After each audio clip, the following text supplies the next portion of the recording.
So ప్రస్తుతం మనతో పాటు కొంతమంది మాజీ మంత్రి మల్లారెడ్డి కబ్జా బాధితులు అయితే ఉన్నారు. ఒకసారి మాట్లాడదాం. అన్న నమస్తే అన్న. ప్రాబ్లం ఏంటంటే మేము 1989లో గుండ్లపోచంపల్లి మేడ్చల్ మండల్ అనే దాంట్లో మేము అక్కడ విలేజ్లో గుండ్లపోచంపల్లిలో వెంచర్ చేశారు శంకర్ యాదవ్ అని.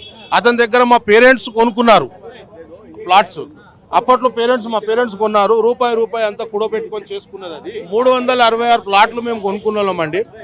సో 366 మంది బాధితులే ఉన్నారు. కాకపోతే 366లో 260 ప్లాట్లు వాళ్ళు భయభ్రాంతులకు గురి చేసి అప్పట్లో అందరిని బెదిరించేసి లాక్కున్న డాక్యుమెంట్స్ ఉన్నాయి వాళ్ళ దగ్గర.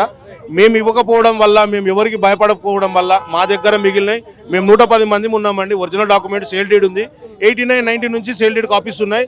ప్రజెంట్ ఈసీ కూడా అందరు మా పేర్ల మీదనే వస్తున్నాయి, మీరు చూడొచ్చు.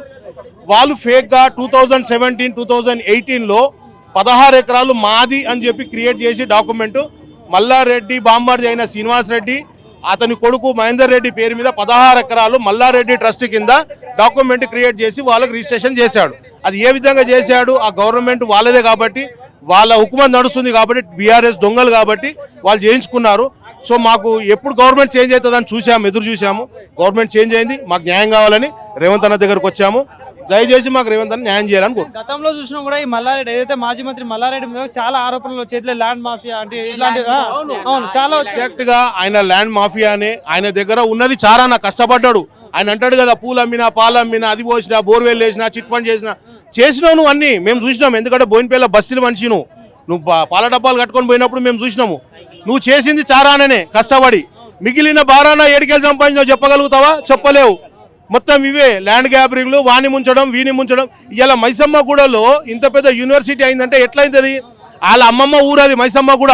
కష్టపడ్డా కాలేజీలు కట్టినా ఏమీ లేదు. నేను చెప్తున్నా కదా, అక్కడ ఉన్న పంట పొలాలు మైసమ్మగూడలో ఎవరైతే రైతులు ఉన్నారో బాధితులు, ఆ బాధితుల దగ్గర 1,00,000 రూపాయలకు, 50,000కు, 1,50,000కు ఎకరం కొనేసుకున్నాడు. వాళ్ళకు 10,20,000, 50,000 ఇచ్చేసి మిగిలిన ఇంకా ఇస్తానులే, నేను ఒక వారంలో ఇస్తా, ఒక నెల తర్వాత ఇస్తా, మళ్ళీ రాపో అని చెప్తే బీదోళ్ళు కదా, ఇస్తాడులే పటేల్ కదా, ఇస్తాడు మల్లారెడ్డి పటేల్ కదా అని అనుకున్నారు. అట్లా యూనివర్సిటీ కోసం జాగా అమ్మినోళ్ళు నేను లేటెస్ట్ వరకు రావడం ఆయన దగ్గర తిరిగిపోవడం చూసిన. అంటే ఇంకా ఆ డబ్బులు ఇవ్వలేదంట. ఆ ల్యాండ్ కొనుక్కున్న రైతులకు డబ్బులు ఇంకా అందలేదు. ఇంకా 50,000, 70,000, 1,00,000 రావాలి అప్పటి పైసలే. ఇంకా వాళ్ళు ఆ డబ్బుల కోసం తిరుగుతున్నారు కానీ ఈయన ఉండడు, ఎవరు ఇయ్యరు. సో ఈయన మాత్రం దాని మీద బిల్డింగ్లు కట్టేసుకొని కోట్లు సంపాదించుకున్నాడు. సో ఇది మల్లారెడ్డి కబ్జా, మల్లారెడ్డి దందా మొత్తం ఇదే. ఇంకా ఫేక్ బషీరాబాద్ పిఎస్ లా 4 రోజుల నుంచి తిరుగుతున్నాం మేము. 5వ రోజు రేవంత్ అన్న దర్బార్లో వచ్చినాం. రేవంత్ అన్న మాకు మెయిల్ చేస్తాడని వచ్చినాం. 101% రేవంత్ అన్న మాకు మెయిల్ చేస్తాడు.